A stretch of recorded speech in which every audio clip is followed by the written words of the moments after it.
Nagmumura ang chemistry at magic on screen ng tambalang Andres Mulak at Ashtin Olvega sa launching movie nilang Minamahal 100 Bulaklak para kay Luna. Napanood ng bandera ang pelikula na ginanap sa premiere night nito sa SM Mega Mall Cinema last Monday, September 22 at masasabi, sulit ang effort at pagbiyahe na sa gitna ng malakas ang ulan. In fairness, totoong-totoong sinabi ng direktor ng movie na si Jason Paul Lacsamana na effortless at natural ang pagpapakilig ng phenomenal love team ni na Andres at Ashtin na kilala rin sa tawag na Ash Dress. Mula simula hanggang ending ay walang eksenang hindi kayo kikiligin at may in love dahil sinisiguro nga ni Direk Jason Paul na ang buong pelikula ay para talaga sa mga Ash Dress fan. Nakakaloka nga ang mga supporter ng magka-love team dahil sa halos lahat ng eksena ng kanilang mga idol ay nagsisigawan at nagpapalakpakan sila lalo na sa pinaka-aabangan nilang kissing scene.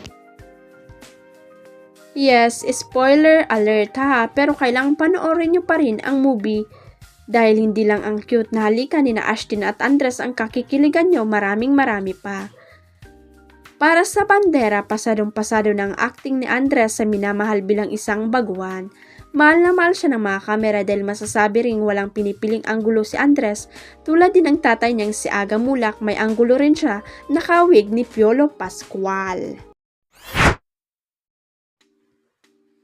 Nagbunyi ang mga fan ni Andrea Brillantes nang i-feature ng international website na Deadline ang tungkol sa bagong pelikula ng kanilang idolo. Bibida kasi si Andrea sa Laya, isang drama-thriller movie na pamamahalaan ni Direk Sigrid Andrea P. Bernardo. Ang bongga nga ang pelikula ay ipoproduce ng Rain Entertainment INC ni Direk Lino Cayetano. At dahil isang drama-thriller ang Laya ay inaasa ng mga fan na mapapansin ang galing ni Andrea sa pag-arte. Baka ito nga raw ang makapagbibigay ng Best Actress sa dating child actress. Noong 2013 kasi ay nanalo na siyang Best Child Performer sa Star Awards for TV. Samantala inusisan ng Abante ni Direk Lino tungkol sa Laya. Pero mukhang ayaw pa nilang magbigay ng detalye sa pelikulang pagbibidaan ni Andrea. Deadma kasi si Direk Lino sa mga tanong ng Abante. Huwag kalimutang i-click ang subscribe button at i-ring ang notification bell para sa latest at legit chika updates.